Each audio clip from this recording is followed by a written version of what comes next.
bago magpasko, bago magpasko, finally, Vincentiments will launch an Inday Sara content. Yan! Yun. Kasi nahihirapan ako dito kay nahihirapan. Alam mo naman si VP, 'di ba? Ayaw magpapapatol sa mga katsipan. Dapat bilang isang mapagpatol sa katsipan, kailangan ng magkaroon ng Inday Sara content para nasasagot itong mga 'to. 'Di ba? Kasi ayaw niya magpapatol sa mga gantong katsipan eh. So panahon na. So ang Christmas gift ko sa mga fellow Duterte supporters ko ay meron na tayong Inday Sara content. Before Christmas, humanda silang naku, nakakatawa to. Promise. At Anong title? pinag-iisipan ko pa kasi sinisend ko kay Inday yung mga title. Ang reply sa akin, emoji na naka-roll eyes na gano'n. Hindi ako sineseryoso. The fact is, they are different people. Ang ginawa nila, ini-stitch nila yung dalawa. Ginawa nila, gumawa sila ng mga bits and pieces dito, tapos naglagay-lagay ng kung anik-anik na mga eksena dun sa oo. Tapos, tinagpi-tagpian din nila yung mga past issues na pati yung magnetic eme ng shabu or whatever. Alam mo yun, lahat ng binato nila before. Na-issue rin naman itong mga parating talunan. Hindi ba?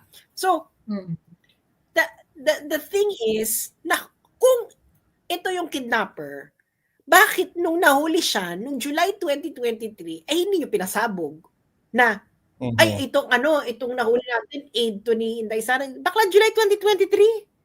Kasagsagan pa to ng confidential fund.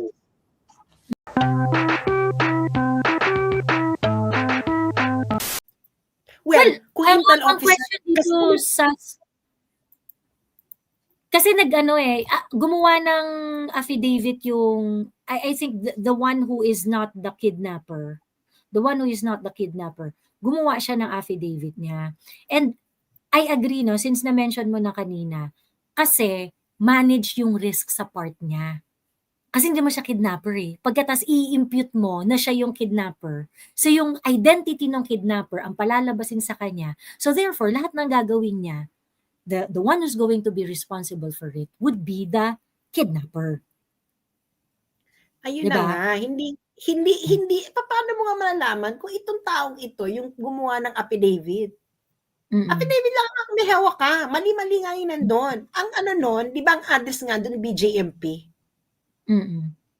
So, ibig sabihin... Correct. Ini-impute nga dun sa ini-impute dun sa kidnapper eh. Yun na nga ang storya nga nila, di ba? Yung kidnapper ang naging Philippine, ito, yung Philippine, tapos yung, hindi nga magkaiba nga sila eh. Nagigets ninyo yung ginagawa nila? Nagtahi sila ng kwento. Ano to, kung mga batang 90s, naalala niyo yung pelikulang Face Off. Yung nagpalit ng mukha. Nicolas Cage.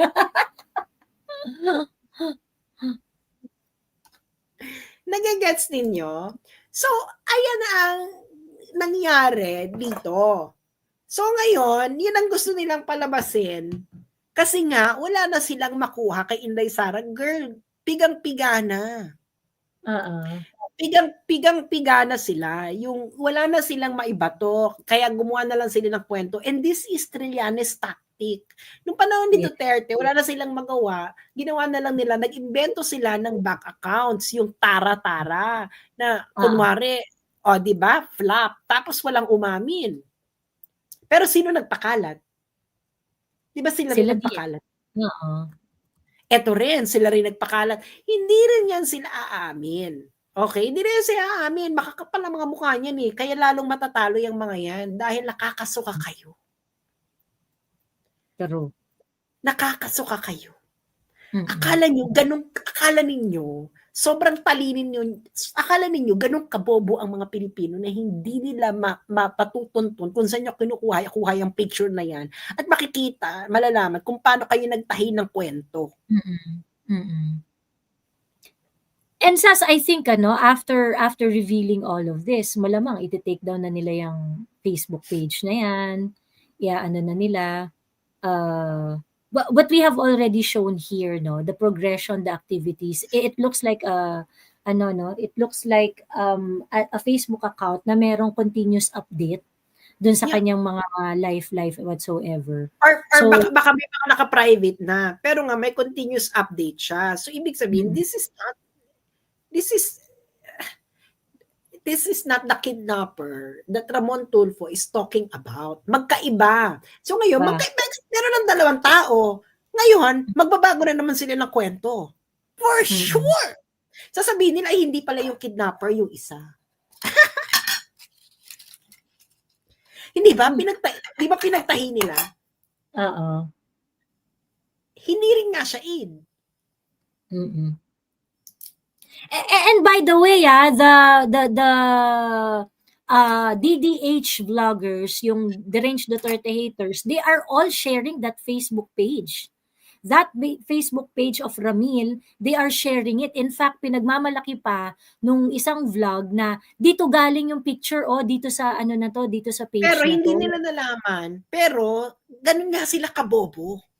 Ganun nga sila kabobo. Hindi nila nalaman ay tayo dito? Sunog tayo dito. Bakit? Bakit itong Ramil na sinasabi nilang kidnapper, bakit pagala-gala? Yeah, correct. Naka-attend pa ng graduation. Di ba? Naka-attend pa ng graduation. Ayan, sinishare nila. Ayan. Sinishare na ng One Luna Vlog. It's the same Facebook account. This Ramil's and itong One Luna Vlog, isa to sa mga nagpakalat ng nagpatunog ng affidavit ni Ramil Madriaga. And Bicoy, correct. So, accomplice talaga. You can easily see all the posts he made and his connection with Sara and the Duterte camp. Pero, yun lang yung sinabi niya. Pero hindi niya sinabi na hindi naka-align kung ano yung nasa affidavit at kung ano yung kung ano ang buhay niya. So, correct. Nakikita nyo na yung ginawa nila. Nakikita nyo na kung gaano kayo tinatarantado ng mga to. Pag hindi pa kayo nagising, yung mga kakamping ninyong mga kaibigan. Ito yung sasabihin nilang batayan ng katotohanan. Hindi ba sila nagising dun sa bikoy-bikoy ni Trillanes? Trillanes, napalpak. Tapos ito na naman. And you're still paying the guy to do the black propaganda for you. My God, you're wasting a lot of money. Ayun na nga. Kasi kailangan nga ng panakip butas kasi ang laman na lang ng social media ay yung mga magnanakaw. So, kailangan nilang pektusan si Inday. So, gumawa sila ng kwento.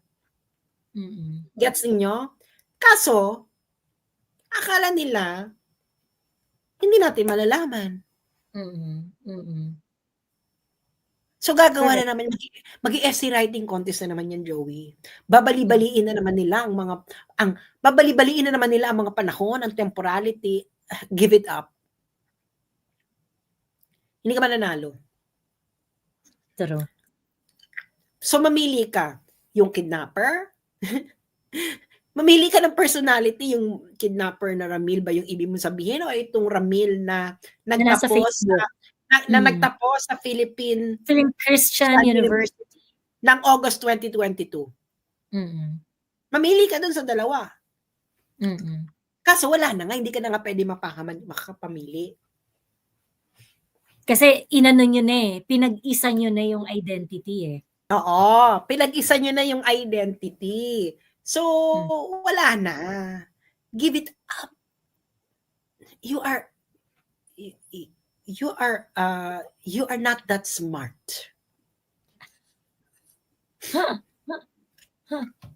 True. Gusto nila idamay Inday sa image nilang magnanakaw. Correct. May gusto ka ba mga pakita? May mga gusto ba mga umakyat? Magtsikahan muna tayo bago ako umalis. Oo. Si Direk nandyan. Pakitin mo siya. Direk, akyat ka.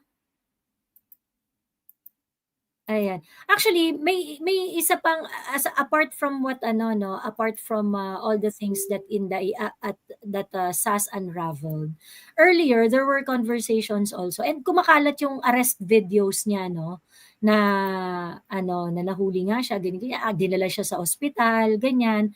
May mga ganun na. Wherein, this Ramil Madriaga, the The other one. kidnapper, the kidnapper Ramil Madriaga is actually epileptic at may high blood pressure. Yeah. Now, there were posts from former close-in security of PRRD that it is impossible that if you claim to be part of the Philippine security, presidential security group, na ikaw ay magiging PSG, part ng PSG, kung ikaw ay epileptic, disqualifier yun. It's impossible. It's impossible. Disqualifier po yun. So, hindi ka po pwedeng maging maging part ng PSG kung ikaw ay epileptic. Ayan. Magsunod na kontrobersya na yung lalabas dito. Hindi, paano na naman yung mga bank account, Ronald Llamas? Saan mo kukunin yung bank account? Sa bangko? It can be released without violating the law. Bakla ka, you will only humiliate yourself. Hindi ka pa pwede makakuha ng record. Bakla, alam mo kung gaano ka-strict ang bangko sa Pilipinas? Mas strict pa ito sa bangko na ibang bansa tungkol sa... Bakla, alam mo ko na hindi mo makikita yung nag-deposit sa'yo. Hindi mo makikita yung pangalan na nag-deposit sa'yo. Because of bank secrecy law, yung magde-deposit ka ng... Sabi ko, bakit hindi ko nakikita kung sino yung nagde-deposit? Nagbigay, oo. Oo. Kasi for bank secrecy law, pag bank to bank, ganyan. Sabi ko, ano ba yun? Ngayon, the desperation is so satire material by Vince Sentiments. Hello, Direk. Ayan, maganda. Hi, you both. Nahihiya ako kasi ang kinis niyong dalawa, kakapa-prick ko lang ng pimples ko. Nahihiya ako sa inyo, mga ka-moisture. Carry lang, kami, tolerant kami. Kasi i-re-upload na naman to sa TikTok. I-blur mo na lang yung camera mo. Ayoko pa naman sa lahat yung may video ako na hindi ako ang nakikinabang sa monetization. Anyways. Ano input mo dito? Diyos ko, alam nyo, ang suggestion ko sa lahat ng mga DDS, i-bombard pa natin ng internet ng mga affidavits, ng mga kung ano-ano mga katarantaduhang kasi tulungan na natin sila, no? Para tulungan na natin sila, ano pa bang pwede? Yung maganda-ganda kasi ako as a director, before ako actually just recently I had a Zoom thesis ng mga estudyante sa Laguna. I just forgot the school, I'm sorry. Ang kanilang thesis is the importance of talent casting in Philippine entertainment industry. Pati sa politics, importante ang talent casting. Dapat yung casting ninyo, ginagandahan nyo para maganda ang kwentuhan. Diba? Ito kasi itong mga, alam nyo, kapag nagtatanim ng witness, alam mo, dapat talaga may mata when it comes to casting. Like, physically, dapat believable na agad. Alam mo yun? Dapat nakita, tayo, hindi kagaya ng mga ibang mga vloggers at political analyst ng mga pinks at saka ng government na to. Tayo, nakakasalamuhan natin yung pinaniniwalaan natin. Correct. No? Nakikita natin, nakakasama natin yung pamilya nila, yung mga nasa paligid nila, nakakasama natin. Kaya, kung mag-iimbento sila ng taong kasama nila daw, kuno, madaling ma-verify kasi nga nakakasama natin yun eh. 'Di ba? Natin yun eh. So, ako na lang, eto na lang ang magiging contribution ko sa panibago nilang Bago magpasko, finally, Vincentiments will launch an Inday Sara content.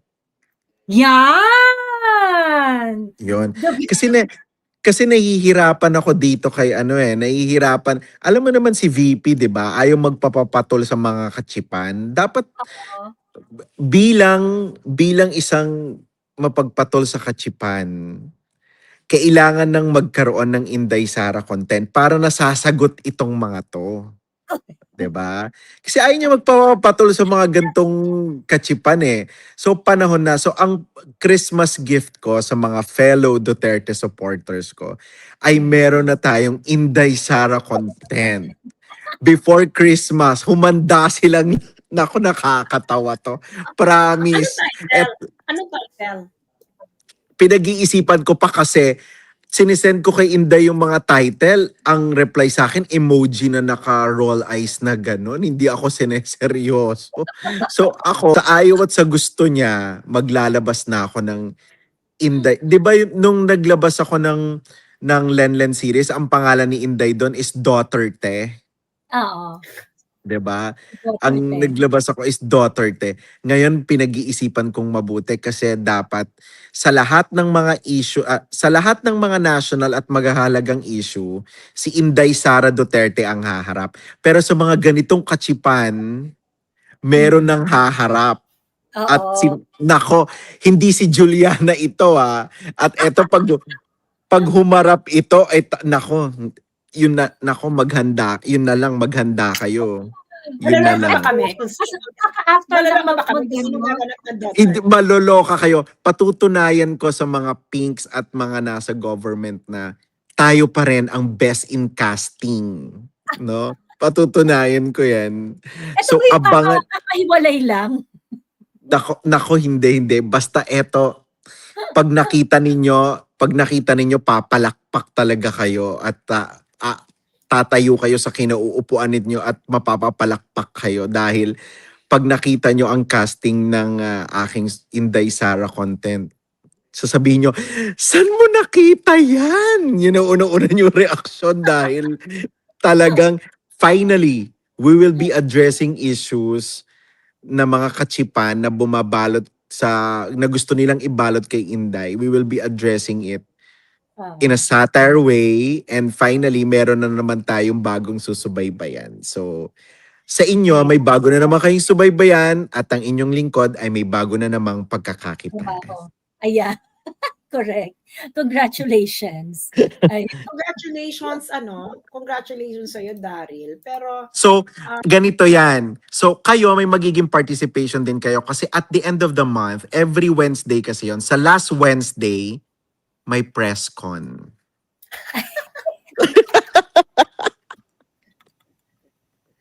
Diba? ang kulit. Oo. So finally, Masaya na ako na hindi si Juliana yung magiging si Inday. Wala bang clue? oo. Wala bang clue? Basta ang lalabas mismo ay si Inday, pero ang tatalakayin ay mga kachipan na issue. Ayan yan. Promise, you'll enjoy it. Ngayon pa lang, hindi ko pa nasushoot. Sa Tuesday pa kami magsushoot. Ngayon pa lang, nararamdaman ko ng merry ang Christmas. Oo. Ayan. So, Masaya yan. wag na kayo masyadong ma-stress dyan. Sabi nyo ang dalawa kanina, umpisa pa lang, bulok na. Oo. Bulok No? na eh. Oo, Alam mo yung- umpisa pa lang. Hindi alam mo yung talagang nagmamadali sila. Yes, Meron exactly. Because 2026 is their last shot. That the real election is going to happen in 2026 because that is the only time that they have in order to impeach Inday, in order to ruin her, in order to, really... Alam nyo, just to inject, no, kasi alis din ako. Just to inject, ang dami ko nakakausap na PRs na mga kongresista. I don't think kasing dami ng signature ang impeachment ngayon. Sa tingin ko, hindi na. This- Wala nga atang pera eh. Yeah, sa tingin ko hindi na. Naubos Sa na tingin pera. ko. Sana. Oo. May mga insertions na sila. Hindi natin alam kung gagamitin sa impeachment yon or kanya-kanya na sila ng bulsa. 'Di ba? Yeah. Mm-mm. Well, Anyways, babay na ako. Thank you both. Ayan. Bye-bye. Thank you, Direk. Maraming salamat. Ayan. Okay. Meron ba gustong umakyat? Oh, may ganun bang gustong umakyat? Bakit chika? Oo. At gustong chumika. Ayan, chika time na tayo. Ayan. O, nandiyan na yung link ha. Nandiyan na yung link. Ayan. Sabi nila, anti-dynasty daw, pinasa ng kakamping na si Sir Risa at Kiko. Nauna pa si Robin nag-file niyan 2024. Sabi ni Angel Mila. O ano naman ngayon kung merong anti-dynasty bill? Oh. I'm so sorry, pero the approach to the anti-dynasty is, Hindi, parang okay. Oh, and then, oo. pero grabe yung pagsalasal ng mainstream media dun sa affidavit, no? Yeah, super. Mm-mm. Yung hindi niyo man lang chinek. Mm-mm. Alam mo so tinignan mo yung gumawa lang sila ng affidavit. Tapos, ito gawin niyo na to ng storya. Oo. Parang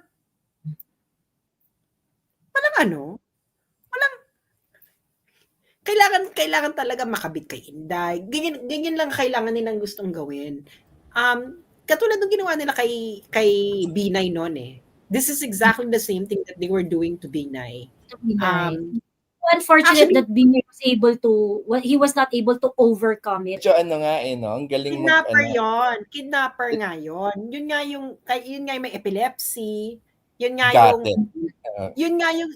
yung nagtatago from June 14 to hanggang mahuli siya ng July 2023. Itong lalaki ito, he was so active. At yung affidavit, mali-mali nga. Kasi nagkakagraduate lang nito nag-graduate ng masters. I think kaya malakas makabudol kasi may similarities din yung hugis ng PES. Pero yes. Ang galing. Yes. well kasi nga of age kasi sila eh. Of age kasi sila eh. So alam mo ang mga tao pag tumatanda nagiging magkakamukha because of due to aging. Yeah. Lalo na mga lalaki kasi nga tumataba, nag-ano. Pero yun na nga, the thing is this guy is just totally different guy. Yeah, may tililing. Ang selling point ng mga may tililing dito, Bax, wala kang sabit dito. Kasi ang identity mo, ang palalabasin natin dito, lahat ng isusulat mo dyan sa affidavit ng kidnapper, hindi mo. So ngayon, pwede mong sabihin lahat ng gusto mong sabihin, wala kang responsibilidad dito, wala kang ano dito, wala kang kineme dito. And then they're going to pay them X sum of money. So basically, pwede siyang possibility na ganon, no? Pwedeng possibility na ganon. Compromise din ito. Maraming possibility, pero they are two totally different persons. Yun ang una-una. The fact is, they are different people. Ang ginawa nila, in-stitch nila yung dalawa. Ginawa nila, gumawa sila ng mga bits and pieces dito, tapos naglagay-lagay ng kung anik-anik na mga eksena dun sa Tapos, tinagpi-tagpian din nila yung mga past issues na pati yung magnetic eme ng shabu or whatever. Alam mo yun, lahat ng binato nila before. Na-issue rin naman itong mga parating talunan. Hindi ba? So, the thing is, na kung ito yung kidnapper, bakit nung nahuli siya, nung July 2023, ay hindi nyo pinasabog na ay, itong nahuli natin, aid to ni Inday Sara. Bakla July 2023. Kasagsagan pa to ng confidential fund. So for the listeners and viewers, there's a high possibility na compromise din tong person na to that we're actually looking at dito sa center. That's the least. That's the least na compromise din yan. Kasi, di ba, why would you allow yourself to be used in this kind of story? Why would you allow yourself, di ba? Because there are two different personalities here eh. Hindi natin alam. let's not Mm. say na allowed because we don't know kung nasan yung tao. Wait, paano kung may sakit pala, bedridden? Oh, yun Mhm. nga eh. So, hindi alam Hindi mo kung alam, ano. hindi natin alam kasi nga yung mga nakikita nating naka-public ngayon, those are yung mga hindi niya na private kasi baka from at some point in the pinrivate niya na yung mga post niya pero yung past post niya hindi niya Hindi nila pinrivate. Aha. Hindi niya na private kasi baka hindi din siya marunong, hindi din siya Facebook savvy na hindi niya alam na pwede mong past limit past posts, no? So automatically lahat ng past magiging private. So it's likely that way. Pero yung sinasabi nga nila na nagtrabaho ng intelligence officer etc. Bakla kung intel officer ka, hindi ka magkakaroon ng ganitong ka-public na Facebook. Exactly. And the first to Baka walang nagtatrabaho sa Intel na public ang Facebook nila, public ang affairs, public lahat. Kaya ka nga nag-Intel because the number one rule to be an Intel is to actually be anonymous. Correct. Joey, if you recall, nag-message ako sa'yo sa Facebook. Ito yung kasagsagan ng ano to? Anyway, basta about yung mga dance troupe. Na yung ano nila, yung mga profiles nila, pati ng families nila are actually bantay sarado ng superiors nila. Yes. So, I don't think, yeah. Anyway. Someone like him would Anyway, much and great evening to you guys. Bye. Thank you, Cas. Maraming salamat. Ayan. Hello, Don by dear. Nagkita ulit tayo sa Duterte Run ba? Ay, talaga ba? Anyway, medyo na-busy lang kasi ako sa school kasi finals namin sa UM. Pero nung nakita ko tong issue na to, I was just thinking, let's wait for a day or two. Sigurado ako may lalabas na naman dyan na kabangagan. And as usual, it's always SAS. Naalala ko ang totoong Narcolis nung una, people were thinking, totoo ba to? Tapos sinabi ni SAS, anong klaseng bank account number yan? Di naman tunay yan, mga ganyan-ganyan ba? So, tayong mga supporters ba, if there is an issue, you wait it out. Kalma lang, wag papatol, ganyan. Pero natawa lang ako kasi, actually, Joe, yung newsfeed ko, ay talaga in my newsfeed to know their pulse. What they're thinking. Grabe yung mga essay writing contest. Ano yung mga next na gimmick nila? Grabe yung essay writing contest ng mga bangag supporter ngayon. Sabi ko, isang picture lang to, ang haba na sinulat nyo, tapos yung pala, nung pag-expose sa kayo na, putang. Nagsayin lang kayo ng laway. They were banking on yung experience kasi ni Madriaga. Talagang they try to focus on the money delivery. But they're not really, alam mo talaga to, this is a concerted effort to bombard the public kung ano yung mainit na issue ngayon. Ang mainit na issue ngayon yung pasabog ni Saldico, because the kwento of Saldico is very, very compelling. Okay? And then they want to milk the virality of Saldico's kwento with Inday Sara. So, if you're going to look at the affidavit of Ramil, it really talks about the delivery of cash to Inday. It's really all about that.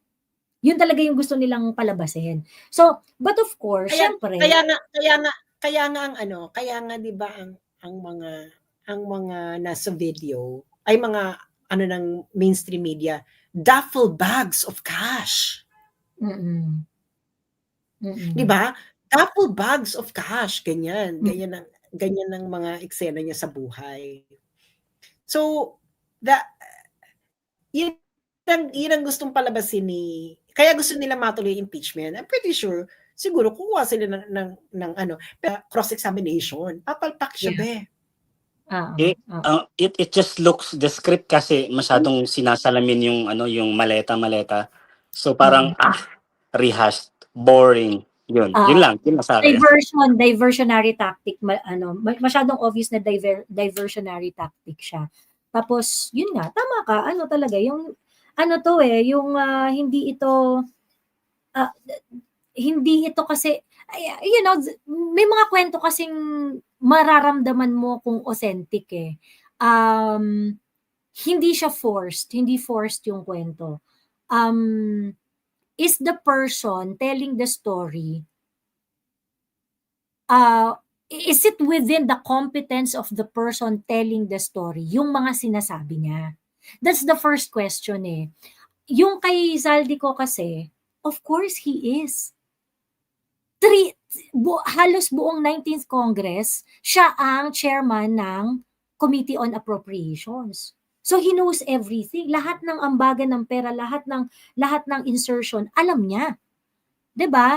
Meron siyang moral authority. It is within his competence pag nagsalita siya sa mga ganung bagay. Ngayon, if this person na sinasabi nila na bagman ni Inday, ganyan, ganito, dating kidnapper and things like that, the more they try to insert buzzwords, buzz narrative doon sa kwento na yun, unbelievable. Like, kung ganito kasama tong Ramil Madriaga Alam mo, at naging close ni Inday, talaga daming issue alam mo, ngayon nyo lang. hindi rin mali nga yung nila. Unang-una, hindi tumatawag si PRD sa mga tao. Si Bongo parati ang Correct. ang break. Kahit nga mga anak ni PRD, hindi nakakadiretso sa kanya, paano ka makakadiretso sa kanya?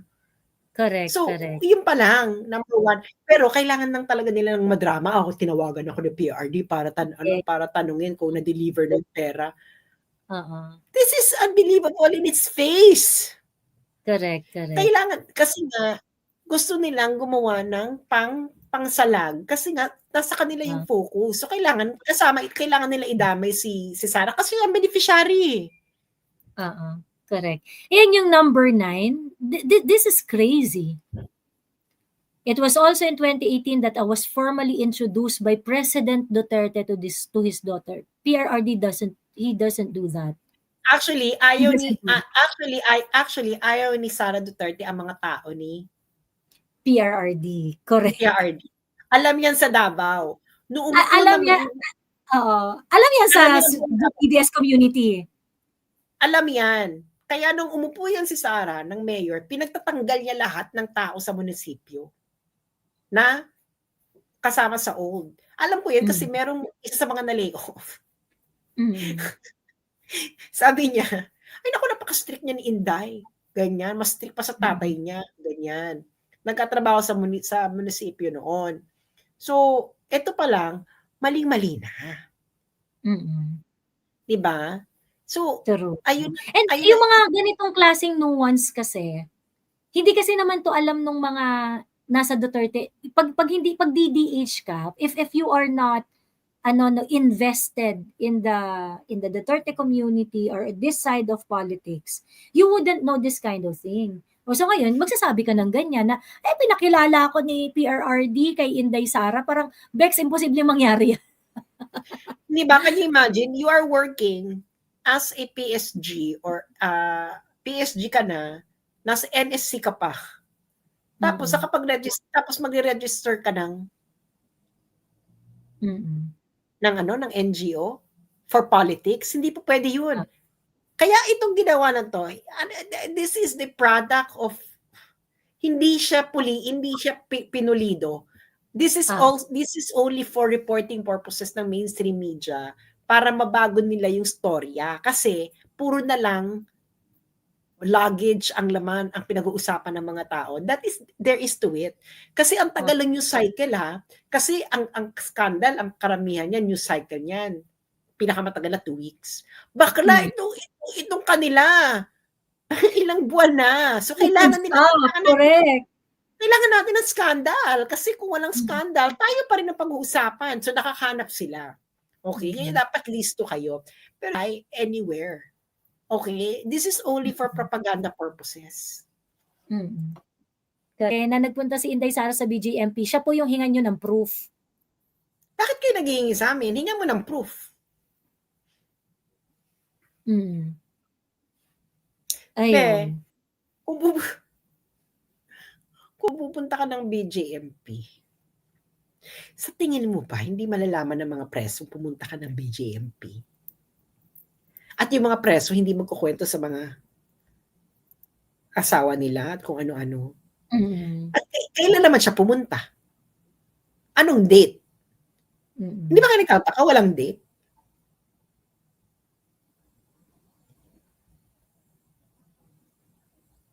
True. Kasi, kung magbigay silang ng date, mabilis ma-verify. Nasaan si Inday nung panahon na yan?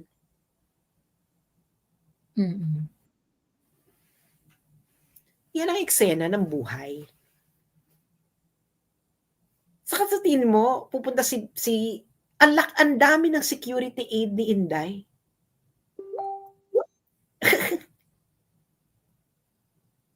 Ayan. Sino yan? And then bakit nagpa-pop up yung message na ano? Ayan. Oh, anything else? Ayan. Magsara na tayo ng shop. So, ayan Oo, po mga magsara ng kababayan. tindahan. Abangan nyo ang mga susunod na kabanata. Pero, ayun nga, hindi nila naayos yung storya. Pinag-isa nila yung tao. So, ngayon, pagbibiyakin nyo na naman.